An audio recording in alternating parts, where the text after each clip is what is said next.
movimento Águia Popular. Boa noite, camaradas. Ótima noite. E já estou vendo caravana para Rio Preto na 3 de 25. Que tibeco sem vergonha do São José.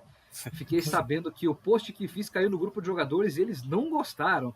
Cara, assim, claro, ninguém gosta de ser chamado de bagre, mas, pô, em termos de elenco, eu acho que não dá para colocar a Ferroviária no balaio, porque a Ferroviária, bem ou mal, a Ferroviária está fora do G8, então nesse momento é a Ferroviária. Então, para mim, a segunda decepção do campeonato até agora é o São José. O Guilherme, aproveitando a frase de cinema da capa da live, ele está à espera de um milagre. O Romualdo, além de um boa noite, ele diz que a pior decepção será ver o São José rebaixado com esse elenco horrível, Taubaté classificar e subir. E pior de tudo, fora da Copa Paulista. Cara, realmente. Se esse cenário acontecer, o alento é que nos últimos anos os rebaixados podem jogar a Copa Paulista. Sim. Cara, mas realmente, se isso acontecer, é muito fora de qualquer perspectiva, né? Nossa. E nem imaginava algo perto disso. Eu acho que o São José não vai cair, sinceramente, eu custo acreditar. Eu acho que assim, a bola jogada por São Bento, viu, claro, colocam os dois como principais candidatos ao rebaixamento, na minha opinião. Eles estão jogando assim futebol. O São Bento foi bem contra o 15 dessa última rodada, mas se a gente for pegar um time que tem um gol em 9 jogos, é muito preocupante. É muito pouco. Sim. E assim, e não que a gente esteja fazendo essa comparação, mas o torcedor está fazendo bastante, que o investimento do São José, contando as últimas contratações do Taubaté, que devem ter dado uma elevada boa, porque são nomes de peso para uma 2, o investimento do São José é no mínimo, creio eu, metade, o dobro do Taubaté. Você acompanha o Escanteio SP, agora tem uma grande novidade aqui no YouTube. O Escanteio SP agora tem um clube de membros, que com R$5 mensais, você vai ter à sua disposição o triplo de conteúdo. São lives exclusivas, vídeos exclusivos, acesso antecipado aos vídeos de bastidores que a gente faz, além de um grupo de WhatsApp com a nossa equipe aqui do Escanteio SP. Se te interessou, clica no botão Seja Membro aqui embaixo. Lembrando que no iOS ainda não está disponível, então vá lá no desktop e coloca Seja Membro e com R$5 mensais você ganha o triplo de conteúdo do futebol paulista além da Elite. Eu arriscaria dizer que é mais ou menos isso mesmo, até mais. Eu acho que no começo do campeonato, sem patrocínio master, talvez a gente pudesse falar até que é o triplo. É porque eu não tenho ideia de... eu não tenho a certeza de quanto é o investimento do São José. Do Taubaté, o presidente deu ali uma estimativa. Uma estimativa não, mas ele falou que é possivelmente o pior, o menor do campeonato, e a gente imagina o quanto seja. Mas realmente é uma comparação cabível aqui, porque tem time... E aqui não cabe só o Taubaté, também cabe o Oeste, também cabe o Capivariano. São times fazendo bem com menos, time fazendo bastante. Se a gente compara Taubaté e São José, o investimento do Taubaté, do Capivariano e do Oeste, comparado à Ferroviária, é no mínimo 4 vezes mais. Mínimo. Uma coisa que eu acho que, por exemplo, São José pecou, a gente sabe que divisão nacional hoje na Série A2, os clubes olham muito para uma divisão nacional, pegar o jogador numa Série C, uma Série D, etc. Mas a gente tá vendo muito cara de Série A3, por exemplo, que jogou A3 ano passado, se destacando. Um dos principais nomes para mim do Grêmio Prudente é o Douglas Andrade. Douglas Andrade, de onde ele vem? Do Cachorrão na Série A3. O próprio Oeste. O Oeste está recheado de jogadores de Copa Paulista. Henry é um jogador que estava na Copa Paulista ano passado. Outros nomes desse Oeste estão se destacando também, jogadores de nível de Copa Paulista, enfim. O próprio Taubaté, o Lucas Venuto, foi uma aposta. Era um cara que quase não atuou ano passado, né? Chegou como uma aposta, vem fazendo um bom campeonato também. Então, assim, eu acho que alguns clubes exageraram no óbvio, sabe? O próprio Primavera. O Primavera, ele tá com uma base do elenco que estava na Copa Paulista no passado e tá fazendo uma ótima campanha. Eu acho que alguns clubes olharam excessivamente para as divisões nacionais, esqueceram que aqui mesmo, no estado de São Paulo, tem alguns caras que, se você for pincelar numa Série A3, ele joga 2 fácil. Por exemplo, um cara que eu acho que joga Série A3 fácil, joga Série A2 fácil. Pedrinho, do Catanduva. Pedro Demarque. É um cara que há anos se destaca na 3, eu tenho certeza que a hora que ele receber mais uma chance na 2, ele vai se destacar. O Valdívia, é o cara que mais cria jogadas, acho que na Série A3, pelo União São João. É um cara que merecia estar na Série A2 já. Então eu acho que os clubes, às vezes, eles olham demais para o cenário nacional e acabam esquecendo que até numa Série A3 tem muitos caras que podem se destacar numa Série A2. Concordo totalmente com o Lô. Assim, para mim o São José acho que faltou uma montagem de elenco que em nenhum momento os jogadores que eu trouxeram, mesmo do Nacional, eu tinha tanta confiança, assim. Para minha equipe, claramente faltava um 9, mesmo com a chegada do Varanda. Que isso? Cara, eu não consigo confiar no Varanda 15 jogos com o Varanda. Você pode pegar o 15, você confia num. Tem um cara que você consegue confiar. O Prudente a gente fala. O Juventus, cara, vamos lá. O Juventus nos últimos 3 anos teve sempre um dos melhores centroavantes da Série Sim. A2. Se não, se não é o Bruno General, o Juventus provavelmente teria caído em 2023. Correria o risco. E quantos pontos o Anderson Magrão já não foi responsável pelo Juventus nessa Série A2? Cara, vamos fazer uma conta breve aqui. Ontem, Ontem, ele fez os 3 gols, os 2 gols da vitória contra o São José. Claro, provavelmente se ele não estivesse lá, o Juventus teria ganho sem ele, mas ele fez os 2 gols. Então já são os últimos 4 pontos na conta dele. Ele faz um contra a Ferroviária, então vamos colocar aí um pontinho na conta dele contra a Ferroviária. 2, né? 2? 2 pontos. Não, é porque teve 4 gols e ele só fez um. Eu tô fazendo meio que uma proporção. Aí contra o 15 ele faz o gol da vitória, que é um golaço, ou seja... Só claro, aí foram 7 pontos. O restante do elenco tem participação, mas dos últimos 10 pontos que o Juventus fez em 4 jogos, que o colocaram no G4, todos têm participação direta do Magrão. Cara, e o Magrão, assim, a gente pode falar, o Magrão ele começou mal o campeonato, ele começou mal, não se encontrou. Com o Rafael Costa, a gente pode falar, não deu liga, Magrão e Rafael Costa. O Rafael Costa estava jogando muita bola e o Magrão estava muito sacrificado. Mas parece que essa é a 2 dos centroavantes, né, cara? A gente tá vendo centroavantes de fato fazendo gols em quantidade e importância.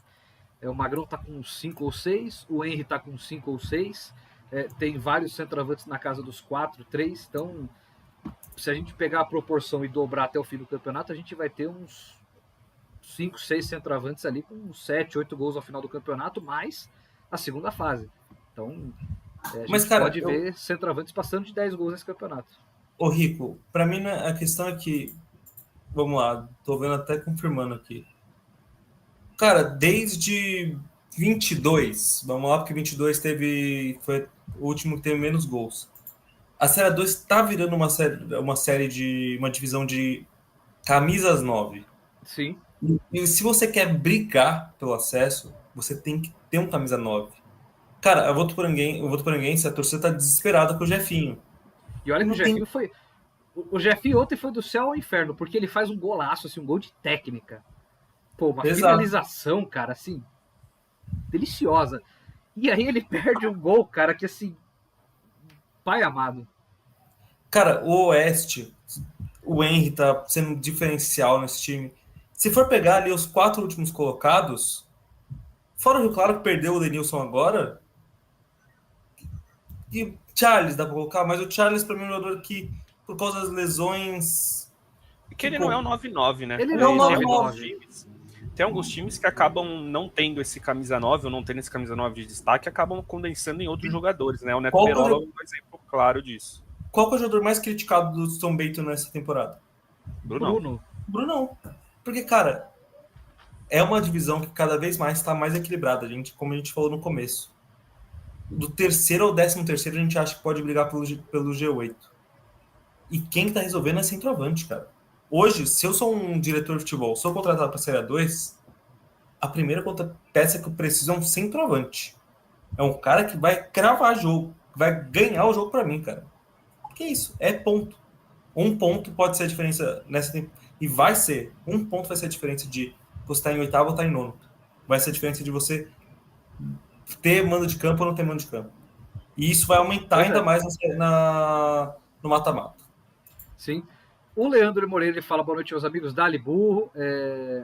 O Paulo Galvão: se temos 2 virtualmente classificados e do 3 ao 13 brigam por G8, apenas 3 brigam para não cair? Eu acho que não. Na verdade, eu acho que quem não chegou a 15 pontos ainda briga para não cair. E isso coloca o campeonato inteiro. Claro que assim, é impossível que o time que tem 14 13 ou 12 na 9ª rodada não vai chegar a 15 na 15ª. É quase impossível. Mas os que tem 11, por exemplo, Santo André, para mim, do Santo André para baixo, por questão de pontuação mesmo, são os que brigam para não cair. Porque pode acontecer, vai que engata uma sequência de 4 derrotas, e você chega na 13ª com 11 pontos. Aí já é um pouco mais complicado. Claro que tudo isso depende de São Bento e Rio Claro ganharem, o que desde a primeira rodada não acontece. Inclusive tem um comentário aqui do amigo que eu vou colocar aqui, que o Ricardo ele fala: até hoje não sei como o Grêmio Prudente perdeu para o São Bento. É esse o resultado que separa o Grêmio Prudente da virtual classificação hoje, e é esse o resultado que separa o São Bento de estar virtualmente rebaixado hoje, porque não tivesse perdido, vamos supor que se esse jogo fosse hoje, o Prudente seria muito favorito. O Grêmio Prudente teria 17 e o São Bento teria 3, com a Briosa com 8, o São José com 9. Foi um resultado que, assim, se o São Bento não cair, aquele resultado foi um presentaço, porque desde então, nenhuma vitória. Que mais? Deixa eu colocar os comentários aqui dos apoiadores, só pra gente poder tocar. Sabe o que eu fui dar uma pesquisada? Porque eu tava na dúvida disso acontecer. Sabe qual que é o jogo que a gente tem na última rodada? Qual é? Você não vai me falar que é São Bento e Rio Claro. São Bento e Rio Claro. Nossa. Pô, você lembra o que aconteceu ano passado? A gente circulou, um mês antes, a gente circulou Monte Azul e Comercial como jogo que podia salvar os dois do rebaixamento. No fim das contas, foi um jogo de rebaixados. E se os dois times não abrirem o olho, vai ser de novo esse ano. Ou pode ser um jogo de rebaixado, ou pode ser um jogo de se eu ganhar, eu tô salvo. Que é o que aconteceu com o Monte Azul em 23, né? O Milagre de Leme. Milagre de Leme. Eu queria deixar um dado interessante que eu acho que o quão absurdo foi o Monte Azul salvar do rebaixamento aquele ano. Sabe quantos pontos o Monte Azul tinha na 9ª rodada? Se não me engano, era 2, né? 3. Cara, como 3 pontos e o time se salvou. Cara, sim. Que loucura, cara, e o pior é que, assim, nesse meio tempo teve 3 pontos, protesto de torcida, uns 30% do elenco afastado. E aí o Monte Azul, no momento do afastamento, o Monte Azul ganha força. Isso aconteceu até um pouquinho com o Santo André. Claro que em outras circunstâncias, sabe, jogadores recebendo proposta pedindo para sair, mas desde então o Santo André melhorou bastante. Só colocar mais comentários aqui dos apoiadores. O Will Lacerda, boa noite a todos. O Ramalhão dominou o jogo e poderia ter feito até mais. Se conseguir classificar para mata-mata, vira forte candidato. Está acontecendo com o Santo André o que a gente achava que ia acontecer com o São José. Que o Santo André não seria um bicho-papão, só porque estava numa divisão nacional até outro dia, mas tinha um time de G8 de A2. Isso está se mostrando como tal. O São José tem um elenco de G8 de A2, mas não está se mostrando como tal. Né? Muitas chances perdidas, muitos erros individuais.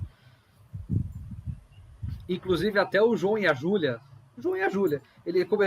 eles comentaram aqui: não esqueça que vocês ficaram falando um monte do São José até começar a perder. Agora viu que o time é ruim. Eu digo o seguinte: cara, o São José não é ruim. Não é ruim. Nome por nome não é ruim, cara. O nome por nome não é ruim, mas tem jogador rendendo abaixo. Talvez esse seja o grande problema do São José esse ano. O time não é ruim. São jogadores que não estão acostumados a brigar para cair. Não estão acostumados.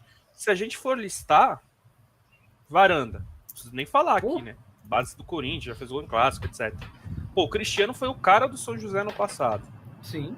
O Martinelli jogou muita bola pelo Velo, muita. O Léo Pereira, a nível de Série A2, ele não faz uma boa competição, isso é um fato. Mas a nível de Série A2, acho que é um lateral top. A dupla de zaga, o Vitão parece que é o que tem jogado melhor. E aí os companheiros não têm ido tão bem ali. Enfim, mas tem muito jogador bom, mas a realidade é que muitos estão rendendo abaixo. E tá faltando, por exemplo, um camisa 9 de fato, 9-9. Sim. Pô, e assim, você deu exemplo do Martinelli aqui. 2 caras que estão rendendo bem abaixo, que você citou de A2 dos últimos anos, são o Martinelli. Quem que foi o primeiro que você falou, meu pai eterno? Esqueci. O Cristiano. O Cristiano é um grande exemplo, né? O Cristiano é um grande exemplo, que assim, o Cristiano não é que ele não faz uma boa A2, ele faz uma A2 ruim. Por quê? E eu acho que não é responsabilidade somente dele. Porque nos jogos sob comando do Moacir, a estratégia era tocar o Cristiano e torcer para ele achar alguma coisa.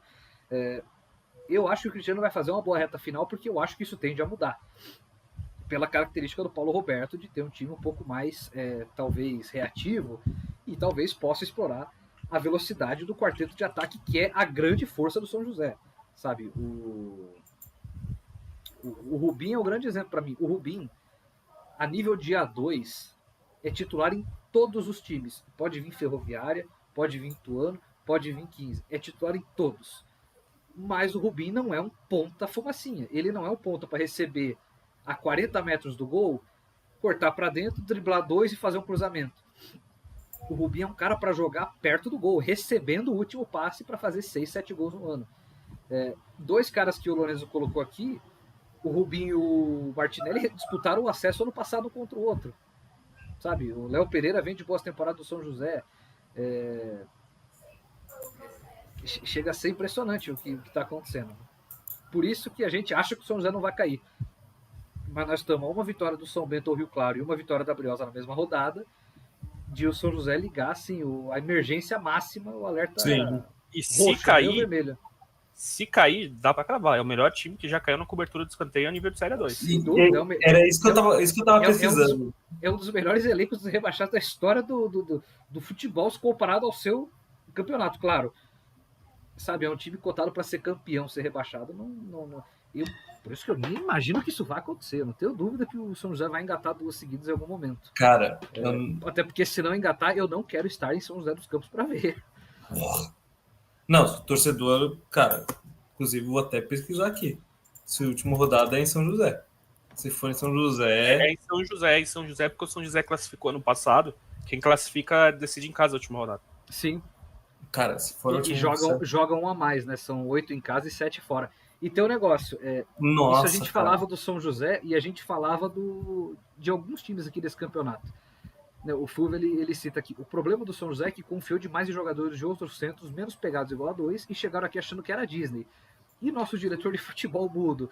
Eu não digo nem questão de direção de futebol, porque os caras que o São José contratou são caras que vinham de boa minutagem, a grande maioria. Mas é um risco que você corre quando você contrata um time muito, muito, muito focado em jogadores que não jogam A2 há muito tempo, ou que nunca jogaram uma A2. E isso tem permeado quase todos os times que foram por esse caminho. Se a gente for pegar, o São José é um time que começou bem, fez um grande jogo contra o Taubaté, depois fez outro grande jogo contra o Linense, mas desde então entrega muito pouco. Se a gente for para pensar também, a maioria dos jogadores que vieram de fora não corresponderam à altura. Não se mostraram jogadores top a nível de A2. Um grande exemplo de como isso varia durante o campeonato, para mim, é o Juventus. O Juventus contratou uma bacia de jogadores, ou que nunca jogaram uma A2, ou que não jogam uma A2 há sei lá quantos anos. Muitos para o time titular. Exemplo do Matheus Zagueiro, a exemplo do lateral direito, que é o Thiaguinho, do lateral esquerdo, que saiu jogando na estreia, se não me engano, foi o Gabriel. Agora tá o João Vitor, que é um tremendo do lateral. O Marcelinho, o volante, o Rodrigo e o Natan, os pontas titulares. Metade do time titular ou nunca jogou A2, ou não jogava o Paulista há muitos anos. E quase todos começaram mal, em conjunto. E o Juventus começou terrível o campeonato. Quando todos eles se encontraram, ou pelo menos a maioria se encontrou, o Juventus virou um time de G4. Sabe, nas últimas rodadas é o time que mais pontuou na A2. O próprio Grêmio Prudente trouxe alguns jogadores de fora, mas ao mesmo tempo é o elenco mais encorpado em termos de veteranos de A2. Tem muitos caras aqui que sabem o caminho da A2, que já foram de ônibus para Votuporanga muitas vezes, já foram de ônibus de Prudente para Santos muitas vezes, né, ou uma viagem semelhante. Isso eu acho que faz diferença, sabe? Porque principalmente, eu acho que não necessariamente o futebol em campo, mas eu acho que não tem como a parte logística não pesar, porque imagina um jogador de campeonato carioca que vem aqui para São Paulo jogar uma A2. O cara está acostumado a uma grande viagem ser do Rio de Janeiro para Volta Redonda, que é 2 horas, sabe? Para, sei lá, Cabo Frio, Petrópolis acho que não tem time na primeira. E aí o cara chega em São Paulo e o que seria a menor viagem para um clube carioca é uma viagem média, que seria de São Paulo a Taubaté, que seria de Prudente a Votuporanga, que seria de Sorocaba a Santos. Então eu acho que tem essa parte de preparação mental, assim, e até um pouco física, que é peculiar de um estado gigantesco e cujo campeonato está muito diluído, sabe? Foi o tempo em que a A2 tinha Juventus, Portuguesa, Nacional, São Bernardo, São Caetano e Santo André, os 6 da capital, da Grande São Paulo, e os times que estavam aqui podiam se dar o luxo de fazer pelo menos 3, 4 viagens muito curtas, sabe? Você pega um trem e você está na outra cidade. Hoje, da Grande São Paulo aqui nós temos 2, se não me engano, Juventus e Santo André. Aí você afasta um pouco, você chega em Dayatuba com Primavera, você chega em Santos com a Briosa, dali é só espalhando, sabe? Eu acho que tem uma questão, sabe? O Campeonato Paulista seria um campeonato nacional em todos os países europeus, praticamente, em termos de logística.